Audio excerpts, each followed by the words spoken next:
Hello' everyone সকলোকে মোৰ চেনেলৰ অন্য এটা ভিডিঅ'লৈ স্বাগতম জনাইছোঁ। আজি মই বিহু স্পেচিয়েল বুলি এটা তিলৰ লাড়ু ৰেচিপি এটা লৈ আহিছোঁ আপোনালোকৰ মাজলৈ। মই বগা তিলৰ লাড়ু বনাম। সেইকাৰণে প্ৰথমতে তিলখিনি অলপ সময় ভাজি ল'ব লাগিব। সম্পূৰ্ণ বগা বুলি নহয়, মই তাতে অলপমান কলা তিলো মিক্স কৰিম নাম মাত্ৰ।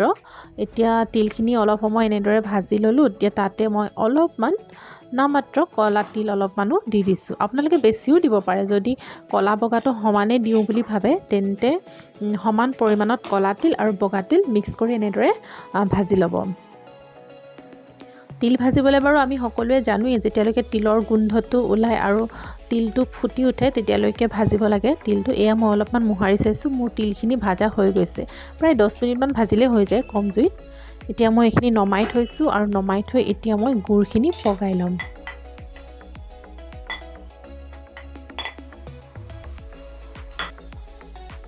এতিয়া ইয়াতে অলপমান পানী ব্যৱহাৰ কৰিব লাগিব। পানীটো দিলে মানে গুড়খিনি গলিবলৈ সুবিধা হয় আৰু গুড়খিনি জ্বলিও নাযায়। এতিয়া ইয়াতে অলপমান ইলাইচি গুটিও দি দিছোঁ, যাতে ফ্লেভাৰটো ইলাইচি আহে।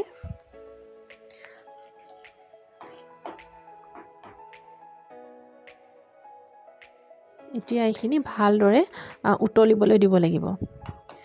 আমাৰ গুড় পানীখিনি উতলি অলপ ডাঠ হোৱা নিচিনা লাগিছে, সেইকাৰণে মই কাপ এটাত অলপমান পানী লৈ তাতে দি চাইছোঁ। নাই, আমাৰ গুড়খিনি হোৱা নাই, কাৰণ গুড়খিনি পানীত দিয়াৰ লগে লগে স্প্ৰেড হৈ আহিছে।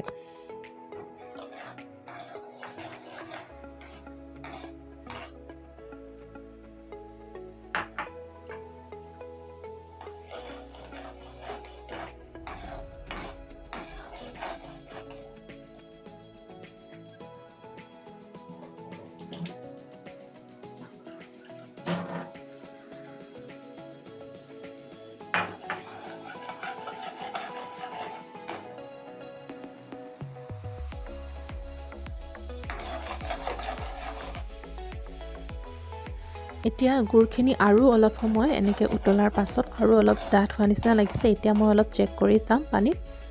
এতিয়া আমাৰ হৈ গৈছে, কাৰণ চাওক পানীখিনি গুড়খিনি স্প্ৰেড হৈ যোৱা নাই পানীখিনিত।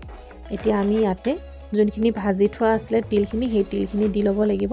এতিয়া ভালদৰে গুড়ৰ লগত তিলখিনি ভালদৰে মিক্স কৰি ল'ব লাগিব আৰু গেছৰ ফ্লেমটো অফ কৰি দিব, জুইটো নমাই দিব। কাৰণ এতিয়া জুইটো দিলে মানে গুড়টো বেছি পাক খাই যাব আৰু লাড়ু বনোৱাত অসুবিধা হ'ব, সেইকাৰণে জুইটো অফ কৰি দিব। অফ কৰি এতিয়া এইখিনি এয়া চাওকচোন, অকণমান এনেকুৱা মানে লেটু হেটু টাইপ হৈ থাকিলে আমি তিলখিনি দিব লাগে। এতিয়া আমি এইখিনি নমাই লৈ লাড়ু বনাম।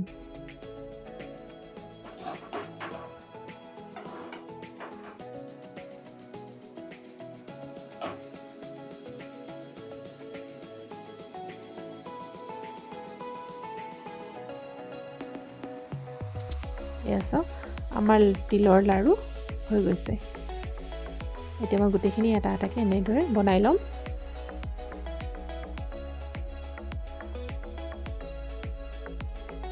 তিলৰ মিশ্ৰণখিনি গৰম হোৱাৰ বাবে লাড়ু বনোৱাত অসুবিধা হয়, সেইকাৰণে কি কৰিব লাগিব, চামুচেদি এনেকৈ লৈ হাতৰ তলাত লৈ ডাইৰেক্ট যদি এনেকৈ দুইখন হাতৰ তলুৱাৰে লাড়ু কৰি দিয়া হয় তেনেহ'লে গৰমৰ পুৰণিটো ইমান পোৱা নাযায়। মই পাছত এইটো টেকনিকে ইউজ কৰিলোঁ। এয়া চাওকচোন, মোৰ লাড়ুকেইটা ধুনীয়াকৈ হৈ গ'ল।